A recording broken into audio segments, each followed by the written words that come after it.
Federación y la miscelánea tributaria y la Ley Federal de Derechos de manera sucinta, y obviamente estaremos abiertos a cualquier pregunta que tuviéramos en las senadoras y los senadores.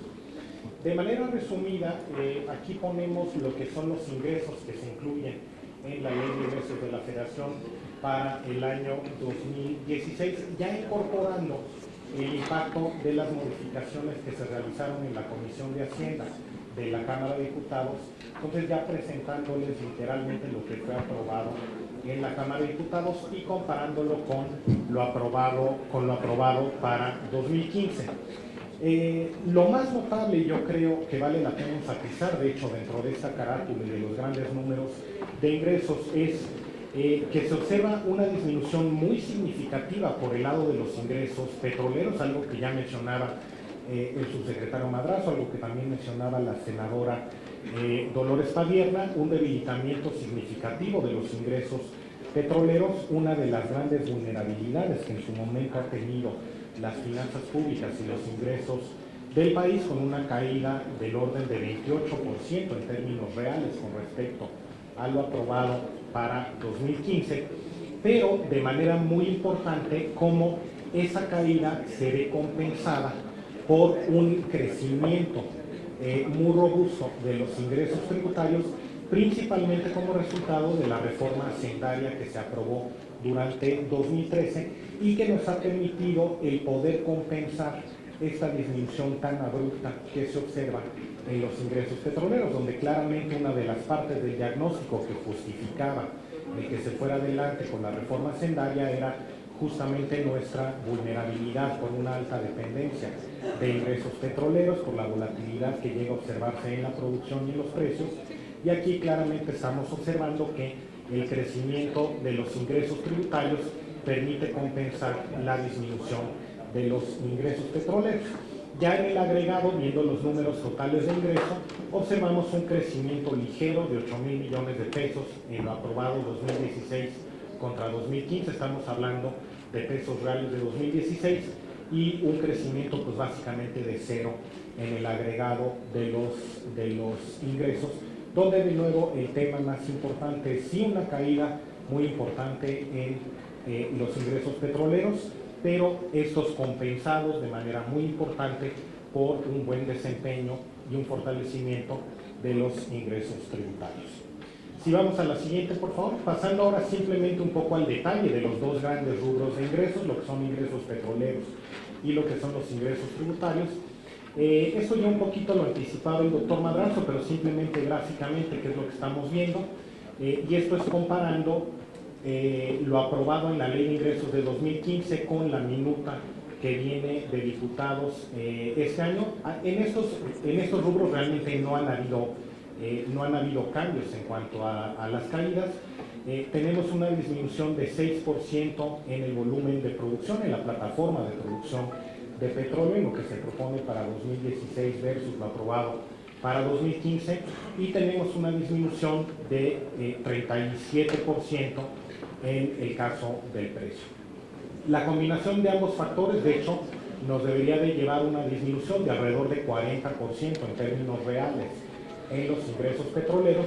La disminución que observamos realmente es de 28% porque la depreciación del tipo de cambio nos compensa parcialmente el impacto de los menores ingresos y la mayor producción, dado que una parte muy importante de los ingresos petroleros está vinculado a exportaciones de crudo. En ese sentido, la depreciación del tipo de cambio nos permite que la caída no haya sido tan fuerte como sería simplemente si viéramos la evolución de la producción y de los precios. De todas maneras, es una disminución muy significativa de alrededor de 28% en términos reales. La siguiente, por favor. Pasando a los ingresos tributarios, lo que vemos es un desempeño favorable de prácticamente todos los rubros de ingresos tributarios. En el caso del sistema renta tenemos un crecimiento del orden de 15% en términos reales, en el IVA de 2%. En el caso de las gasolinas, si bien se observa un aumento y una diferencia muy fuerte entre lo aprobado por diputados y lo aprobado para 2015, aquí cabe notar que realmente lo que proponen y lo que se aprueba en la Cámara de Diputados refleja la evolución del IEPS durante este 2015. no implica un incremento en la tasa del IEPS, y de hecho la vamos a estar viendo con mayor detalle dentro de unos minutos. Realmente los montos de IEPS que se están proponiendo y se están pronosticando para 2016 reflejan básicamente lo que ya se observó en este 2015. No se está proponiendo un incremento en la tasa del impuesto. La siguiente, por favor. Pasando ahora a los elementos de la miscelánea tributaria.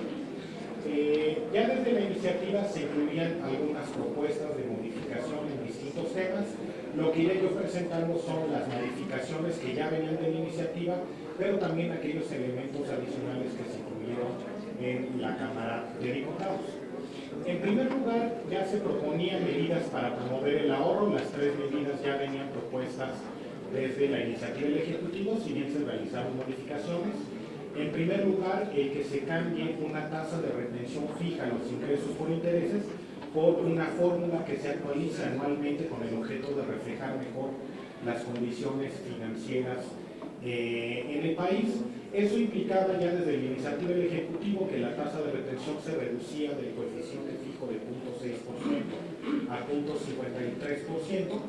En la Cámara de Diputados, la Comisión de Hacienda actualizó el cálculo de esa fórmula y eso llevó a una disminución adicional de 0.53 a 0.5%. En segundo lugar, se excluyen del límite global de deducciones las aportaciones a cuentas de ahorro de largo plazo de los contribuyentes, y también se estableció un programa de repatriación de capitales que está sujeto a que los recursos permanezcan en el país para inversión durante un periodo de cuando menos 3 años. Aquí vale la pena enfatizar que, a diferencia de programas de este tipo que se han implementado en el pasado, aquí no se está proponiendo ningún descuento en la tasa de impuesto sobre la renta que tengan que pagar los contribuyentes. Tendrán que estar pagando la tasa de impuesto sobre la renta normal vinculada a estos ingresos. Por el lado de medidas para promover la inversión, se estaba proponiendo desde la iniciativa la deducción inmediata en sectores estratégicos temporal durante 2016 y 2017, en el caso de pymes con ingresos de hasta 50 millones de pesos, y también para los sectores de energía e infraestructura de transporte. En la Comisión de Diputados se revisa el límite que se establece para los ingresos de las pymes que puedan participar de este beneficio. Se revisa de 50 millones de pesos a 100 millones de pesos, es decir, se incrementa ese límite. Y finalmente se establece un estímulo a la reinversión de utilidades por parte de las empresas. Aquí en la iniciativa se limitaba a que fueran solamente las empresas que cotizan en bolsa, debido a elementos de control y de transparencia. En la Cámara de Diputados se propone generalizarlo a cambio de que tengan estados financieros dictaminados a aquellas empresas que deseen participar de este estímulo. La siguiente, por favor. Se propusieron distintas medidas para promover la formalización. El que el SAT pueda llevar a cabo un sorteo fiscal siempre y cuando se lleven a cabo las compras con medios electrónicos y estén amparados por un certificado fiscal digital. Una opción de que las pymes puedan solicitar al SAT que comparta su información crediticia para efectos de que se les puedan hacer precalificaciones crediticias. Esto es enteramente voluntario. El SAT no va a estar compartiendo la información con nadie a menos de que venga la solicitud del contribuyente que en su beneficio desee que su información fiscal se comparte con terceras personas para que se les pueda generar una mejor calificación crediticia. Se propone la creación de un marco fiscal particular para el sector de artesanos, donde pues, es básicamente un marco de participación voluntaria, es decir, no están obligados a participar, es solamente aquellos artesanos que, para los cuales esto represente una mejora con respecto a su régimen actual. Y después distintas medidas para fortalecer el régimen de incorporación fiscal que voy a mencionar en mayor detalle en un minuto.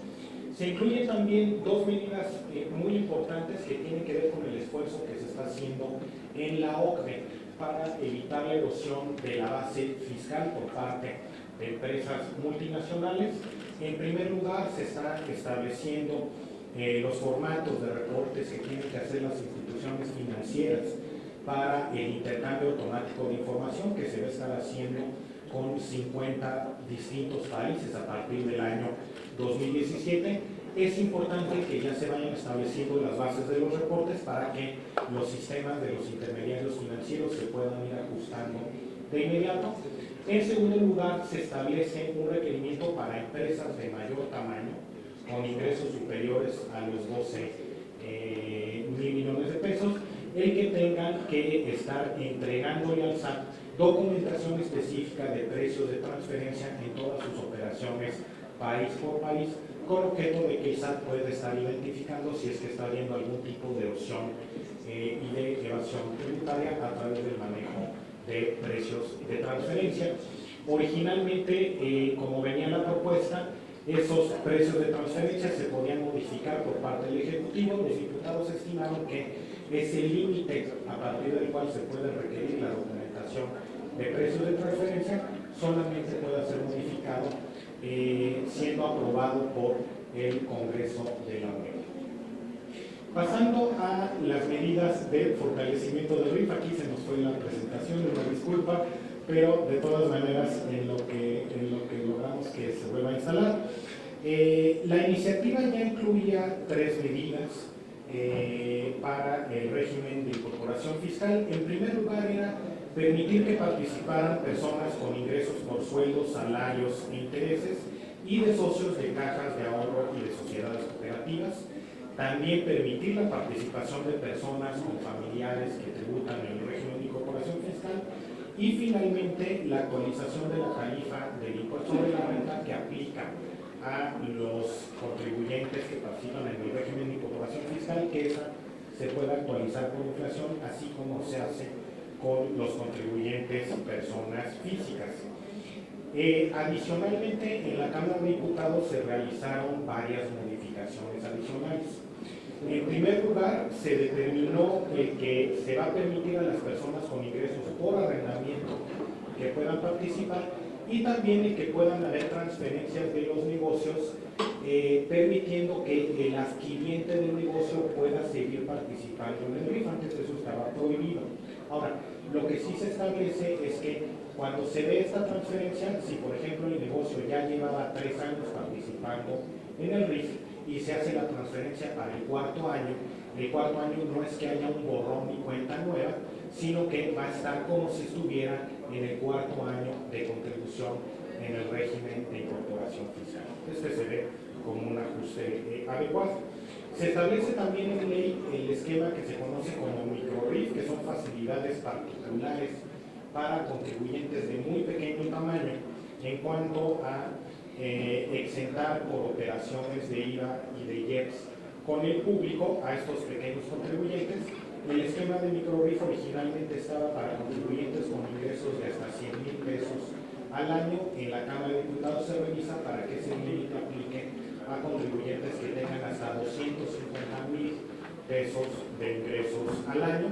Se les libera de la obligación de expedir CFDIs con operaciones al público en general por montos menores a 100 pesos, y se establece también la obligación de que el SAT deberá de publicar un listado de aquellas comunidades que no tengan accesos a servicios financieros y que no tengan cobertura de medios informáticos, con el objeto de que los contribuyentes en esas comunidades puedan estar realizando sus pagos y sus operaciones todavía mediante medios tradicionales. Hay además algunas medidas sectoriales, algunas de las cuales ya vienen desde la iniciativa, algunas otras que se aprobaron en la Cámara de Diputados. En general se propone, eso venía desde la iniciativa, facilitar la inversión en generación de electricidad, con particular énfasis en el sector de renovables. Se ajusta la definición del pequeño productor del sector primario, permitiendo que puedan participar del régimen especial del sector primario contribuyentes pequeños a los cuales no les está aplicando el límite de que el 90% de sus ingresos tienen que venir de actividades del sector primario. ¿Por qué? Porque realmente para muchos de los pequeños productores es imposible poder sobrevivir nada más a partir de sus actividades en el sector primario. Por necesidad se ven obligados a estar trabajando como jornaleros, como asalariados, simplemente para el muy pequeño propietario necesita por fuerza complementar sus ingresos con otras fuentes de recursos, y en ese sentido se reduce el requerimiento para que solo el 25% de sus ingresos tenga que estar proveniendo de actividades del sector primario. Eso para contribuyentes que tuvieran ingresos de hasta 4 salarios mínimos en la iniciativa. En la Cámara de Diputados se estima que ese límite más bien sea de 8 salarios mínimos, es decir, se duplica el límite para los pequeños contribuyentes que puedan estar participando en esta facilidad. El estímulo de diésel se generaliza a todas las actividades del sector industrial, se incluyen varias medidas para acelerar el proceso de desconsolidación, se establece un procedimiento para la compensación que tiene que tener lugar hacia Pemex por las inversiones que había realizado, pero que no mantuvo como parte del resultado de la ronda cero. La deducción de automóviles se revisa al alza de 130,000 a 175,000 pesos anuales. Todas estas medidas fueron aprobadas en la Cámara de Diputados. En el caso del IEPS de bebidas saborizadas, aquí vale la pena explicar un poquito mejor la medida, porque me parece que ha habido cierta malinterpretación en medios. En la Cámara de Diputados no se propone que baje el impuesto de IEPS de bebidas saborizadas a la mitad. En el caso de algunos medios se llegó a mencionar que se había propuesto una reducción generalizada en el IEPS a las bebidas saborizadas. En realidad lo que se está proponiendo es establecer un tramo particular de bajo contenido de azúcar, y que solamente para ese tramo particular de bajo contenido de azúcar se aplique un impuesto más bajo en 50 centavos. En el caso de deducciones personales se aumentó el límite global anual de 4 a 5 salarios mínimos, y se permite la deducibilidad sin límite de gastos médicos por afectaciones incapacitantes. Y finalmente, para que los contribuyentes puedan beneficiarse de la exención que aplica a la venta de inmuebles de casa habitación, se reduce el periodo de 5 a 3 años. La siguiente, por favor. Pasando a la Ley Federal de Derechos, en realidad hay varios cambios en la Ley Federal de Derechos. Aquí solamente vamos a enfatizar los más importantes. En buena medida reflejan distintas actualizaciones y también, obviamente, ajustes que requieren hacerse como resultado de las distintas reformas que fueron aprobadas por el Congreso de la Unión, como por ejemplo el hecho de que se elimina la COFECO, se crea la COFESE, por lo cual es necesario transferir y realizar los ajustes para que los derechos que podía cobrar la vieja COFECO ahora puedan ser recibidos por la COFESE. Donde están los cambios más notables o los ajustes más notables es en la parte de telecomunicaciones. En el caso de la banda de 700 se ajustan a la baja los derechos para reflejar el modelo de licitación que se va a estar adoptando para la creación de la banda mayorista, donde se va a estar privilegiando la cobertura como la principal variable de licitación, buscando el que tengamos una mayor cobertura del servicio hacia adelante.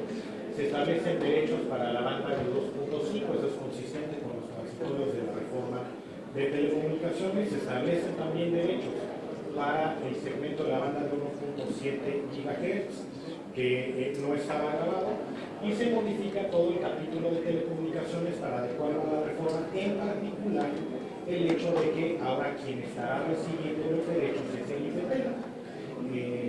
Entonces, realmente, como tenemos una nueva institución en el sector de telecomunicaciones, pues se necesita ajustar el capítulo de manera consecuente. Aquí el único cambio grande, digamos, que se hizo en la Cámara de Diputados en materia de derechos fue una actualización del derecho no inmigrante, el derecho que pagan los viajeros extranjeros que se internan a nuestro país, donde básicamente lo que se buscó fue estar reflejando el incremento en la paridad y mantenerlo igual en términos de moneda extranjera, y con eso poder estar fondeando las actividades tanto de migración como de promoción turística. La siguiente, por favor. Pasando por último a otro tema que se incluye en el paquete que tiene que ver con la propuesta de precios de los combustibles. Y aquí sí quisiera yo hacer varias clarificaciones, dado que aparentemente en medios se ha estado reportando de manera incorrecta las modificaciones que se están proponiendo en materia de precios de combustibles. En primer lugar, la iniciativa no está proponiendo en ningún momento el que haya un aumento en precios. Esto ha sido reportado por diversos medios, esto es totalmente falso. También es falso que se esté proponiendo un nuevo impuesto. El IEPS de gasolinas ya tiene muchísimo tiempo de existir. Lo que en realidad se está proponiendo es que nos movamos de un IEPS variable a un IEPS fijo, donde el IEPS fijo se está estableciendo para que sea exactamente igual al promedio esperado para este año 2015. Entonces, en ese sentido, lo que han llegado a reportar algunos medios de que se está estableciendo un impuesto nuevo es incorrecto, el IEPS ya estaba. Lo de que se ha mencionado de que en realidad en Cámara de Diputados se aprobó un incremento en los precios adicional a lo que ya vemos hoy, del orden de 4 pesos, etcétera, es falso. No se está proponiendo en ningún momento un incremento con respecto a los precios que estamos observando en la actualidad, ni tampoco se está incluyendo un impuesto adicional al que ya tenemos hoy en día. Lo que se está proponiendo como impuesto fijo es igual a lo que ya hoy en día se tiene de IEPS y se tiene esperado para el impuesto de las gasolinas. También es falso, yo creo, lo que se ha llegado a mencionar de que se fue poco transparente en la aprobación de este impuesto. Esta propuesta, de hecho, está desde la presentación del paquete económico que se presentó el 8 de septiembre, está en los dictámenes que se aprobaron por parte de la Comisión de Hacienda de la Cámara de Diputados desde hace 2 domingos y que estuvieron disponibles para análisis del público en general durante todo el proceso de aprobación. Entonces, en ese sentido, mi impresión es que ha habido en general total transparencia, y en caso de que esas comisiones unidas quisieran cualquier información adicional con respecto a el cálculo de la cuota de IEPS que se está proponiendo para el próximo año, con muchísimo gusto se las podemos proporcionar. En ese sentido, un poco regresando a lo que es verdaderamente la propuesta y la lógica de la propuesta. En realidad lo que se está proponiendo es que justamente como parte de un proceso de liberalización que ya está establecido para que terminemos con un mercado liberalizado en el 2018, lo que se está proponiendo es que nos vayamos moviendo gradualmente a ese mercado liberalizado, adoptando un esquema ya como el que se observa en otros países del mundo para los precios de los combustibles, donde realmente pasemos de tener un impuesto variable a tener un impuesto fijo y donde el precio se mueva con los precios de referencia internacional. Para que tengamos una transición ordenada, de todas maneras se propone que tengamos una banda de precio máximo y precio mínimo y que el precio que se observe al consumidor no pueda ubicarse por fuera de esa banda, manteniendo y evitando el que puedan haber fluctuaciones extremas. Algo que vale mucho la pena enfatizar: en la Cámara de Diputados se establecieron algunas obligaciones adicionales de transparencia en la determinación de los precios, y en particular en la propuesta obviamente se está proponiendo que los precios se estén actualizando una vez al mes. Lo que se establece por la Cámara de Diputados es que cuando se realicen esas actualizaciones se tenga que estar dando al público toda la información específica que se haya utilizado para realizar estos cálculos.